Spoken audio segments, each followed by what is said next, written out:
เพิ่นเฮ็ดหยังกินนั่นตำแจ่วโอ้ตำแจ่วเฮ็ดกินแรงบ่อันเพิ่นต้มหยังเลยหั่นบ่ต้มหยังหั่นหอยโอ้หอยไปหาเก็บบ่ได้ต้นตัวเองว่าน่ะบ่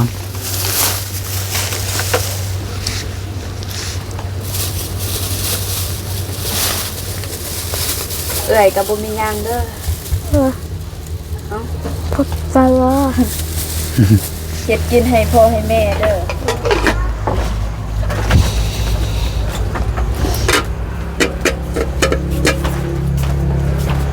ได้บ่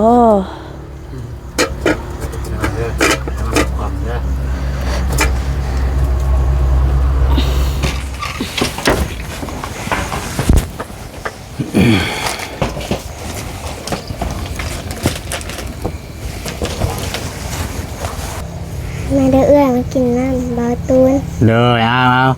ให้หลานกินเลิศลองกินสิมือเอื้อ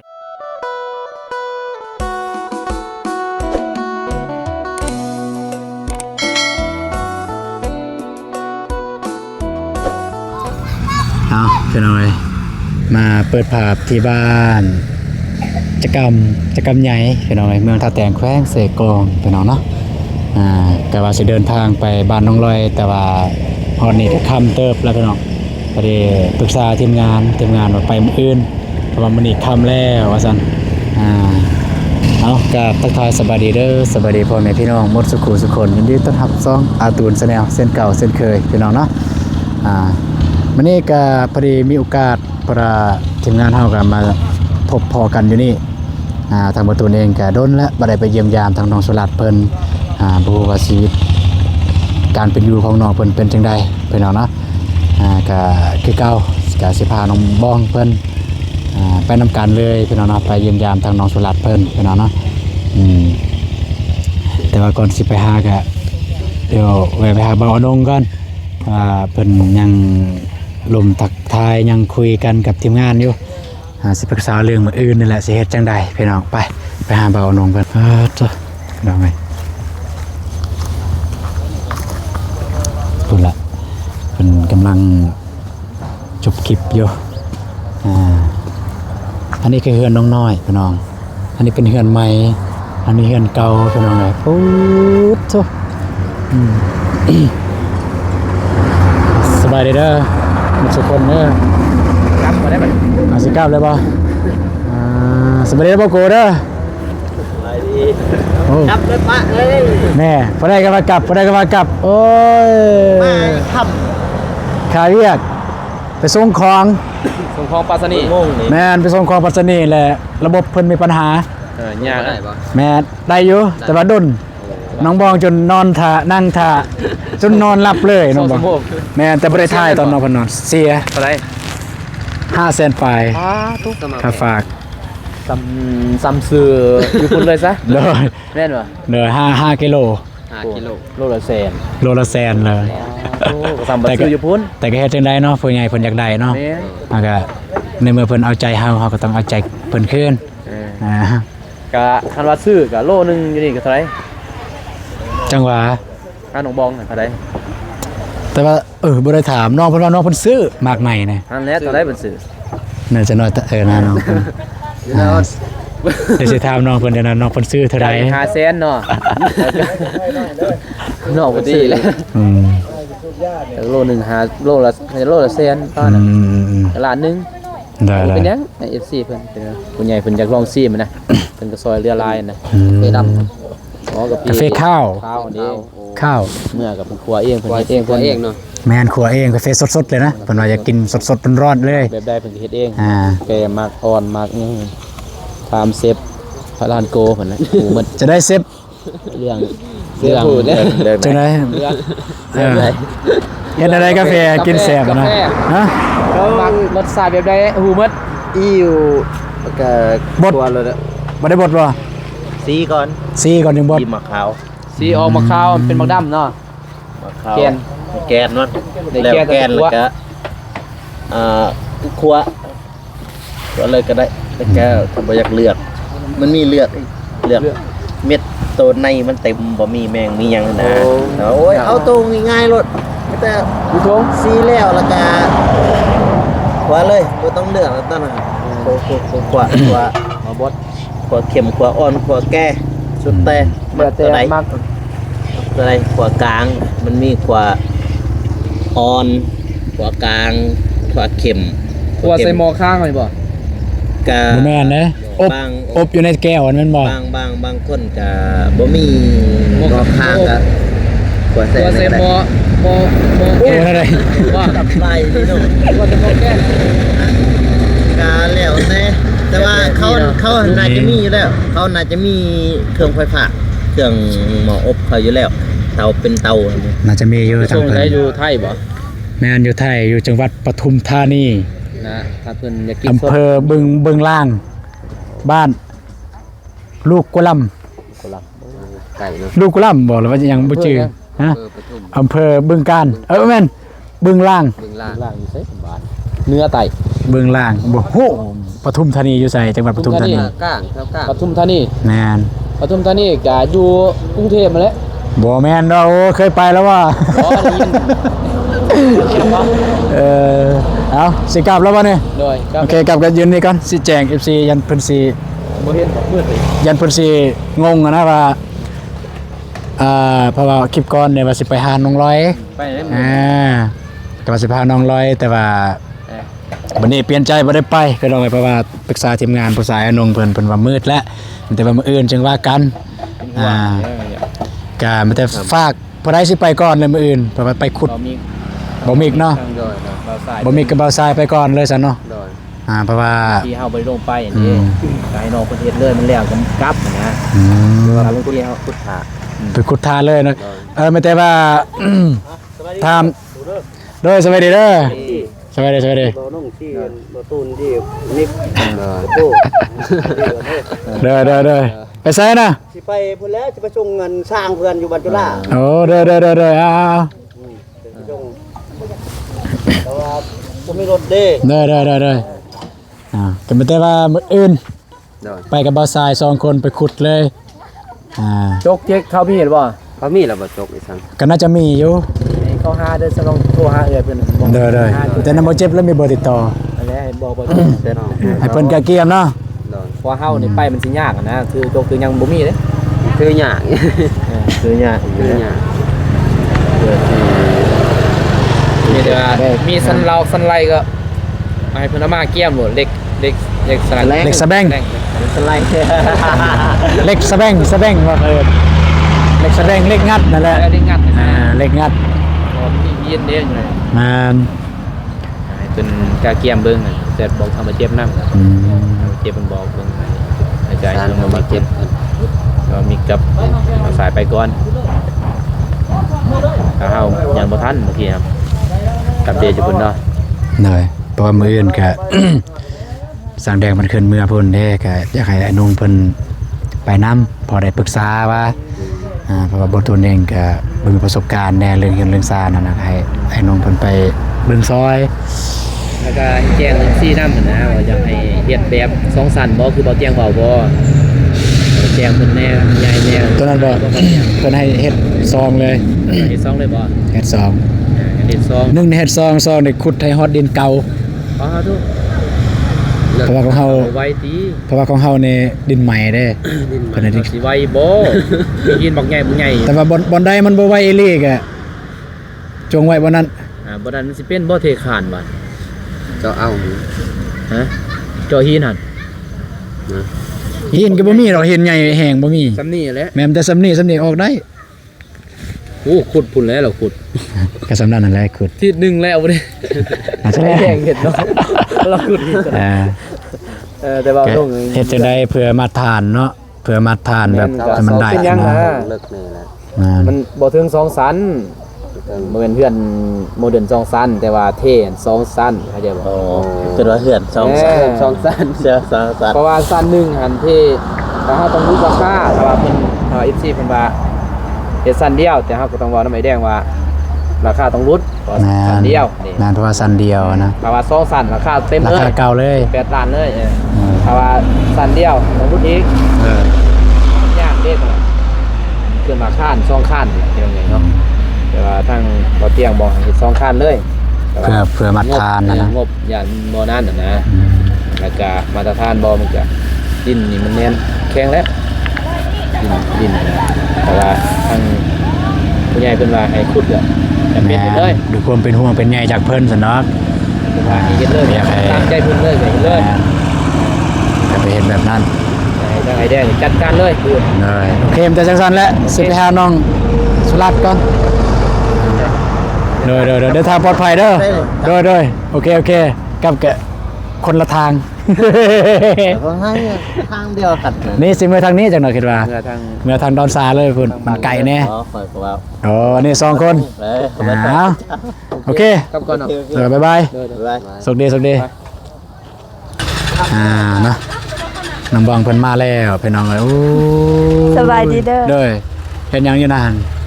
เห็นยืนคุยกันเนี่ย ถ่ายคลิป ป๊าดโซเขาแต่น้องบองลงมาเนี่ยเป็นทายเนาะปก ไอ้ ติก็ถ่ายแต่ว่า แมน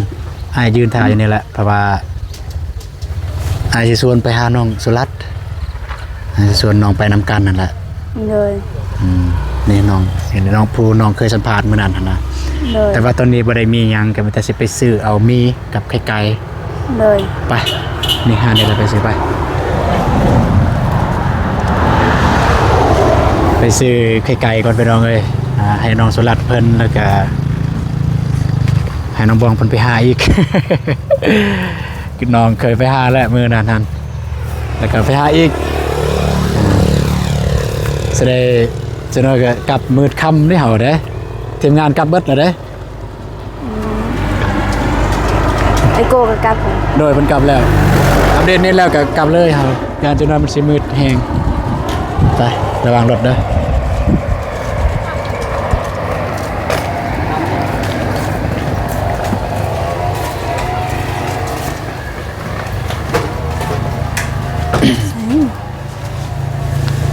บิวพุ่น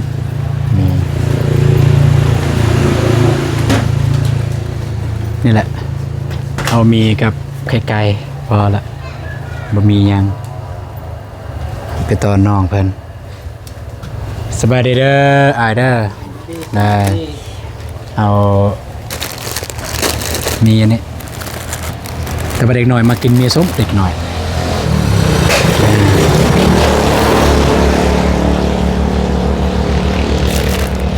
เราถ่าทางเจ้าของหาดเพิ่นก่อนเป็นเอาไงคนมันขายเครื่องเยอะ นี่เด้ยำ เอาปนกันเลย มียำไวๆมานี่ปนกันเลยให้เพิ่น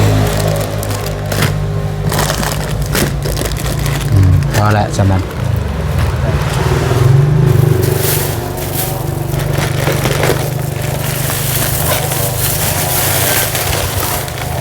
ไข่เด้ ไข่ไก่อยู่นี่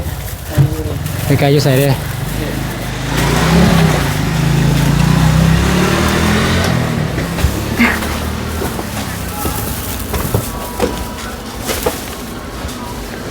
เอาเซลเท่าไหร่3-4 หน่วย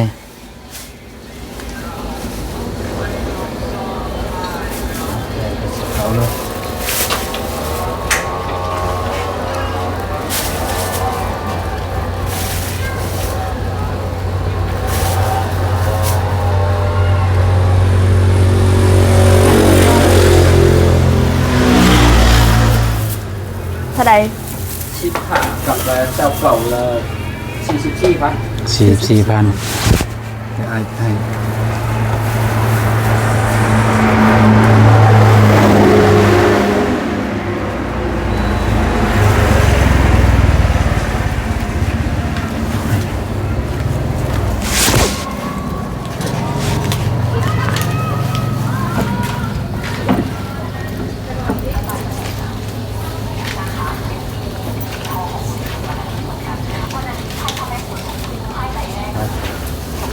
ใจเด้อ ใช่ครับใช่ ไป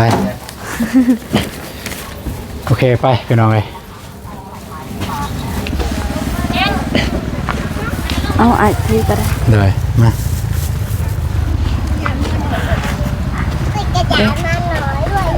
เฮ้ย เด็กน้อยกำลังเล่นพี่น้องเลยจ้ะเขามาเมื่อนั้นเนี่ยมืดเนาะ โดย อืม คือเฮือนซานของน้องสุรัตน์บ่ แม่น โดยคือเฮือนซานของน้องสุรัตน์ก็มานี่แหละ อย่าง มา ที่เห็น มื้อนั้นก็มืดก็เลย แม่น ได้มามื้อนี้เป็นมาเทื่อที่สอง เจอที่ซองแล้วเนาะที่มามันบอก โดย มาเมื่อนั้นมืดพี่น้องเลยถ้าไปได้เจอตอนบอกตุนกับน้องบองมามืด อันนี้ก็มาตอนสีคำๆเนี่ยก็บ่ได้มืดปานใดกันยังเห็นอยู่นี่พี่ โด น้อง ย เฮือนซานบ้านซองของน้องเพิ่นกะพุ่นพี่น้องเลยนี่จนแนมเห็นแต่ไกลแล้วนะแบบว่าเป็นอะไรโอเคไปหาน้องเพิ่นไป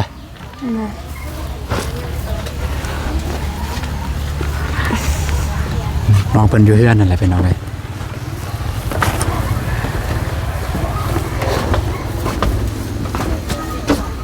นี่น้องบองเข่าแล้วบ่เนี่ยเข่าในแล้วบ่เคยเข่าแล้วบ่ น้ ไอ้เข่าแล้วไอ้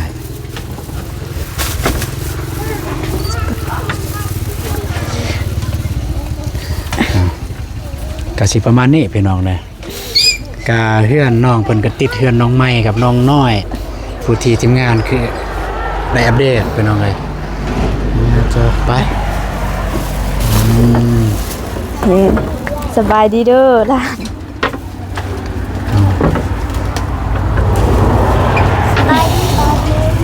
สบายดีเลยเฮ็ดยังน่ะเฮ็ดกินบ่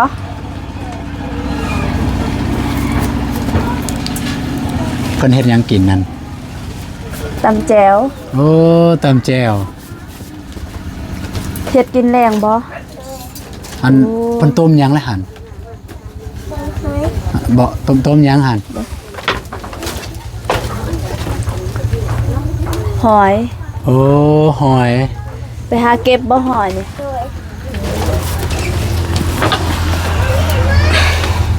น้าบ่าวเขาใส่อันนี้เด้อมันมืดเด้ออ่า ไปใส่มื้อนี้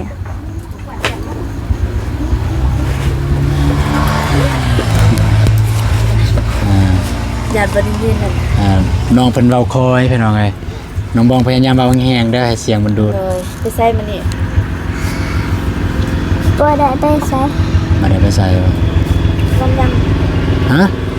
วันยังมื้อนี้ วันจันทร์ บ่ได้ไปเรียนบ่ ไป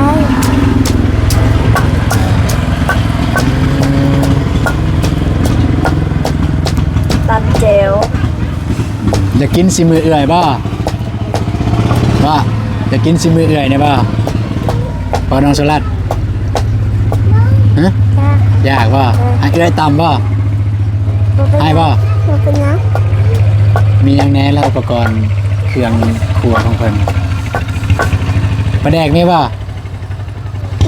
หึ ก็ฮู้ ตรงนี้ประเด็นกระเทียมมีบ่ บ่ เจียมบ่มิวบ่ได้ซื้อมาให้ กินแบบนี้บ่ล่ะ ด้วย อืมเบิ่งไปหน่อยนะเป็นตำแจวอยู่เนี่ยแล้วก็ตำแจวเราสิแม่นกินกับหอยครับแม่นบ่ จำหอย อ่า พอแน่ได้ไปใส่ ไปรับจ้างลูกมัน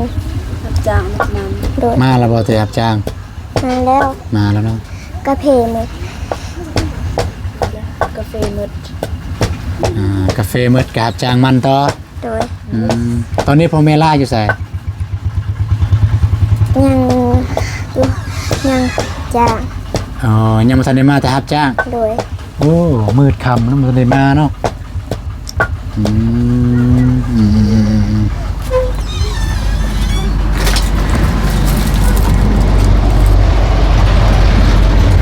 นี่เลยเป็นเอาไว้เฮือนซานบ้านซองของน้องน้อยน้องสลัดเพิ่นประมาณนี้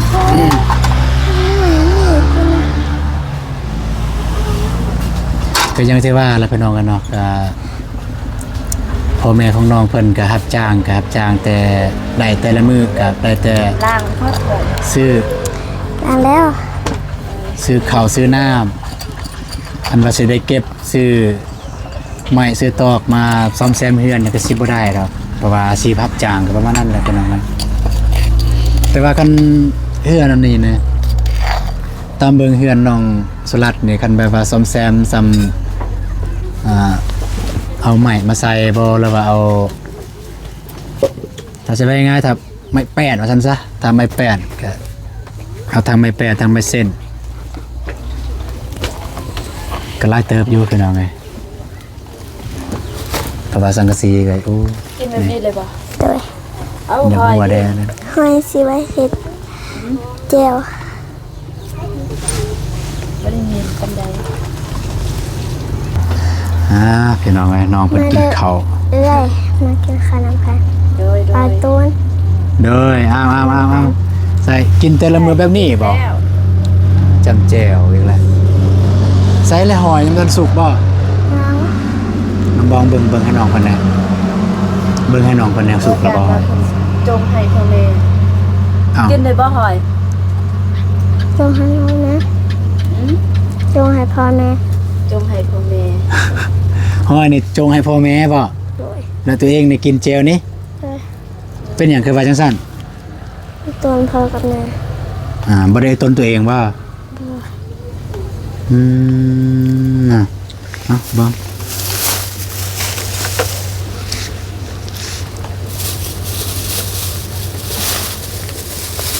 เอื้อยก็บ่มีหยังเด้อ พบฟาว่า เฮ็ดกินให้พ่อให้แม่เด้อ โดย จำเจียว น้องบองรู้สึกจังใดเนี่ยมีหยังอยากบอกกับหลานน้อยบ่เอา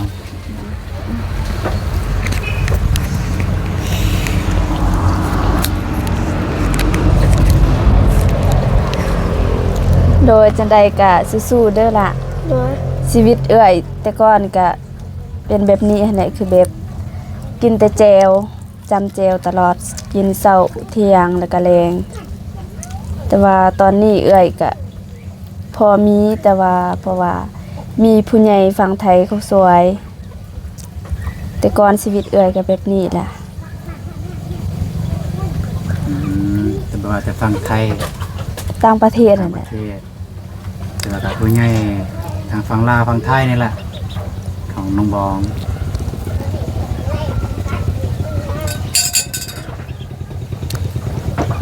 มา เฮ้ย ต้มเลยมีนี่ต้มกินเลยน่าจะสุกแล้วอันหม้อหันวางก่อนก็ได้มีต้นจำแจว ได้บ่ น้องบองกินให้น้องเลย ว่า ได้บ่ ถอนด้วย ให้ ใส่ถ้วย เพื่อจะให้กินที่ซอยเด้อ โดย แต่น้องคนเฮ็ดก็จะว่าอะไรเด็กน้อยเนาะ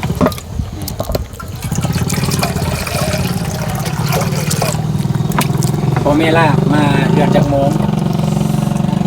อย่าอยากขับนี่ คำบ่ โดย ล่างบ่เนี่ย โดย คือใส่น้ำลายแท้มาสิล่าง ให้เอื้อยล่างให้เอื้อยล่างซอย ลางอยู่นี่เลยบ่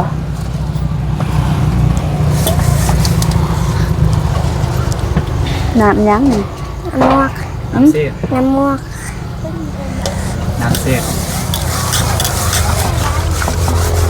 สิต้มอยู่นี่บ่มีนะ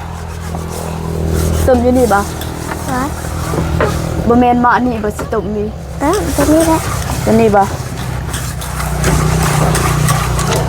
ใส่ผ้าอัดนี่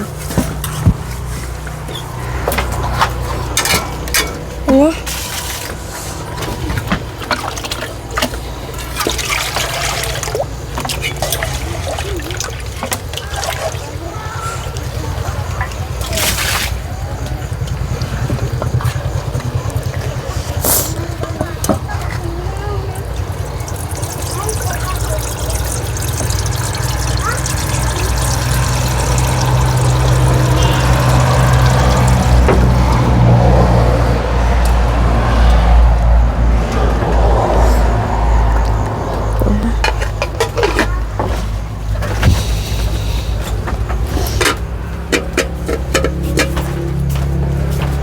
ได้บ่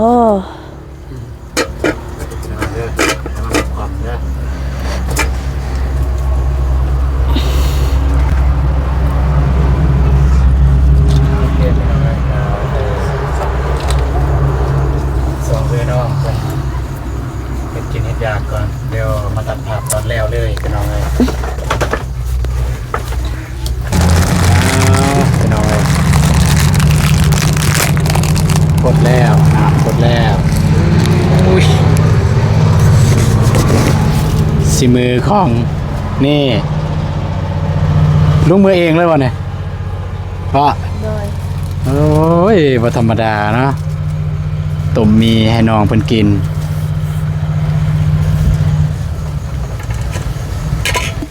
เอาซิมเบิ่ง เป็นกันเองเด้อ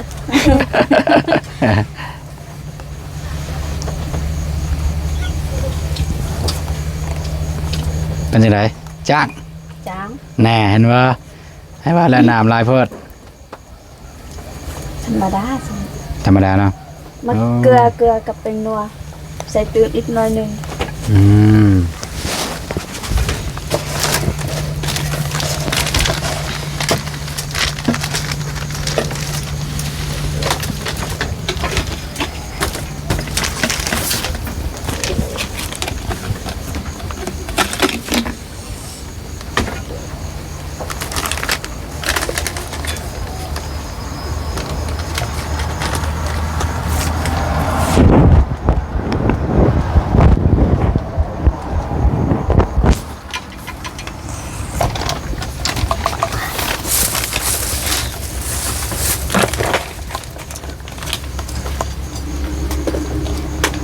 สำรวจซื่อ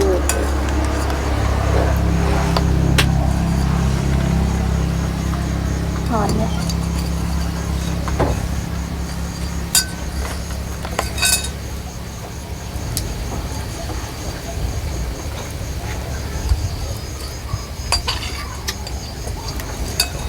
พอดีละ พอดีแล้วบ่บัดนี้เอาปลาไข่น้องเพิ่นกินเลย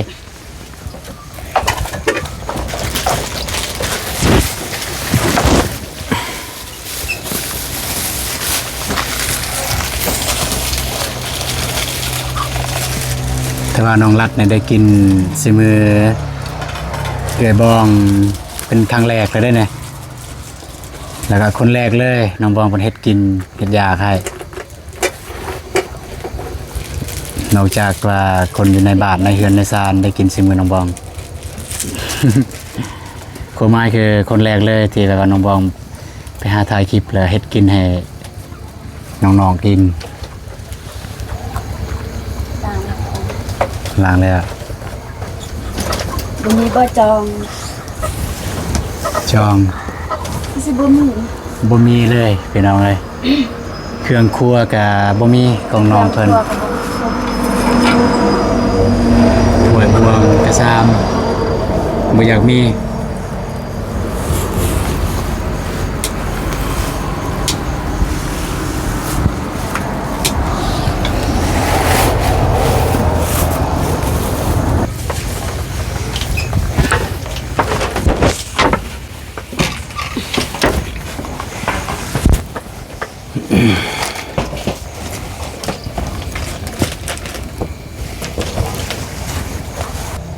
มาเด้อเอื้อยมากินน้ำบอตูน เลยเอาให้หลานกินเลิศลองกินสิมือเอื้อยเจ้าสิมือน้าสาว เป็นจังไดเป็นจังได แล้ว บ่แซ่บว่าบ่แซ่บ มันแม่นว่าบ่แซ่บใช่ว่าแซ่บ พี่น้องเอ้ย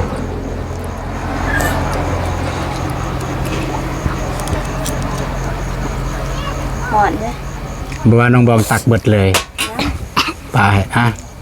ปลาให้พ่อแม่น้องได้ยังบ่ทันได้มาแต่ได้ใส่บ่ไข่ไก่ บ่ บ่ได้ใส่ว่า ลืม ลืมรสชาติบ่ครบแล้วกันบ่ใส่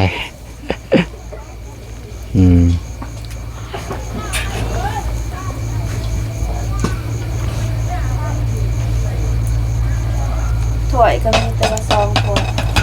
บ่มีเลยถ้วย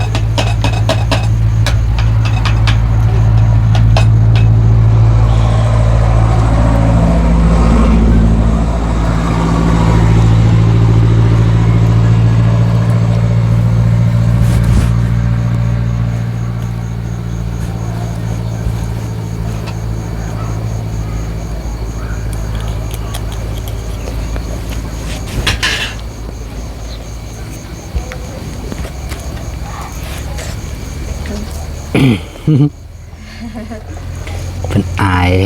เฮาก็นั่งเบิ่งเพิ่นกินข้าวเพิ่นก็อายแล้วเนาะโอเคไม่ได้ว่าให้น้องกินข้าวเลยเด้อ โดย คุณอาบ่าวก็สิได้กลับก่อน ในนี่บ่อันยังเด้อตักให้พ่อแม่เด้อคัน โดย กินแล้ว อืม เพราะว่าถ้วยก็มีแต่2ถ้วย มีแต่2ถ้วยบ่เบิดในเฮือนเนี่ยแต่2ถ้วยนี่ ถ้าเบิ่งบ่เห็น ถ้วยบวงบ่เห็น มีบ่ถ้วยบวงล่ะอยู่เฮือนล่ะมีจักหน่วยจักใบถ้วยบวงถ้วย มีแต่ซองนี่บ่ โดย คน4คนบ่4เด้ห้า 5คน 5คน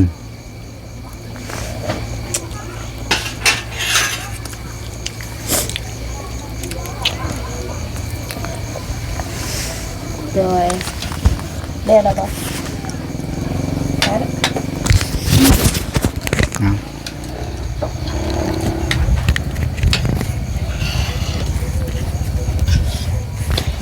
โดยกินเด้อสิมือเอื้อยเป็นแบบครั้งแรกเลยที่เอื้อยเฮ็ดให้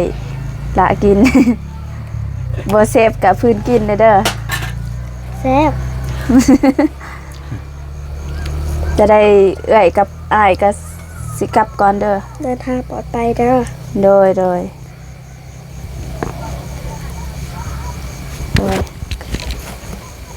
ขอบใจหลายๆเด้อที่เฮ็ดให้กิน โดยบ่เป็นหยัง เป็นหยังเวลาเว้าคือบนบ่สบตาอายบ่ ฮะ คือบ่แนมหน้าเวลาเว้าอายบ่ใส่ลองเว้าแบบนี้ขอบใจหลายเด้อที่เฮ็ดให้กิน ขอบใจหลายๆเด้อที่เฮ็ดให้กิน เวลาลานขอบใจผู้ใดเด้อผู้ใหญ่หรือผู้น้อย ต้องนบมือเด้อ โดย เห็นบ่นบมือจังซี่ขอบใจหลายเด้อเอาลองนบเบิ่งขอบใจหลายเด้อ ขอบใจหลายๆเด้อ โดย นะแบบนั้นเด้อ ฮะ เห็นบ่ โดย เวลาภัยก็ตามแต่ บ่ว่าแต่ไผก็ตามหรือว่าครูอาจารย์ที่สอนเฮาหมู่ครูก็ได้ เวลาขอบใจก็นบมือแล้วก็แนมเบิ่งหน้าเด้อ โดย โอเคแกมันจะเสด็จกลับก่อนเฮามันมืดติดตาแล้วนี่แห้งเลยพี่น้องเลยนะพอดีฮอดบ้านคือสิประมาณ7:00 นหรือ6:00 นแล้วฮอดบ้านจะได้บางทีจะได้อัปเดตให้เบิ่งพี่น้องในระหว่างการกลับของพวกเฮา2คนเป็นจังไดไปกลับเฮากลับกันเด้อล่ะเด้อ โดย เดือนมาหน้าสิมายามใหม่ โดย สู้ๆเด้อ โดย ไป ขออนุญาตขอไม่นะ